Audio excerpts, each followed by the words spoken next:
మనుషులు మా మీదికి లేచినప్పుడు యెహోవా మాకు తోడై ఉండిన యెడల, వారి ఆగ్రహము మాపై రగులుకొనినప్పుడు యెహోవా మాకు తోడై ఉండిన యెడల మనలను ప్రాణములతో మృంగివేయుదురు.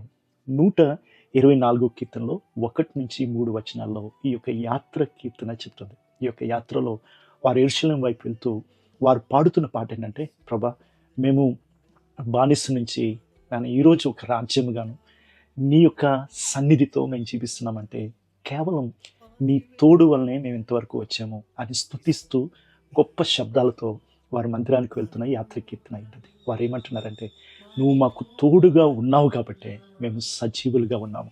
నీవు మా పక్షముగా మా తోడుగా ఉండడం బట్టే మమ్మల్ని ఎవ్వరూ మింగివేయకుండా, మేము అరణ్యంలో రాలిపోకుండా మేము ఇంతవరకు వచ్చామంటే అది కేవలం నీ కృప, నీ సన్నిధి మాకు తోడుగా ఉండడం బట్టే. నిజంగా అదే దేవుడు ఇమ్మానుయేలుగా మనతో వచ్చినాడు. ఈ యొక్క యాత్రలో మనం విడిచిపెట్టువాడు కాదు. తల్లి మరిచిన మరువునన్న దేవుడు మన తోడుగా ఉన్నాడు. రోమీయులకు రాసిన పత్రిక 8:31 చెప్పినట్టుగా ఆయన మన పక్షముగా ఉన్నాడు, మనకు విరోధి ఎవడు అంటారు. కావున ఈ లోకంలో మనకి తటస్థించేది, మనకి ఎదురయ్యే ఎలాంటి పరిస్థితులైనా, ఎలాంటి గొప్ప జనమైనా సరే దేవుడు మనకు తోడుగుంటే, కీర్తనకారుడు చెప్తాడు 141, దేవుడు నాకు తోడుగున్నాడు, మనుష్యుడు నన్ను ఏమి చేయగలడు అంటాడు. కాబట్టి అట్టి ధైర్యముతో నిశ్చయతతో మనం ముందుకు వెళ్దాం.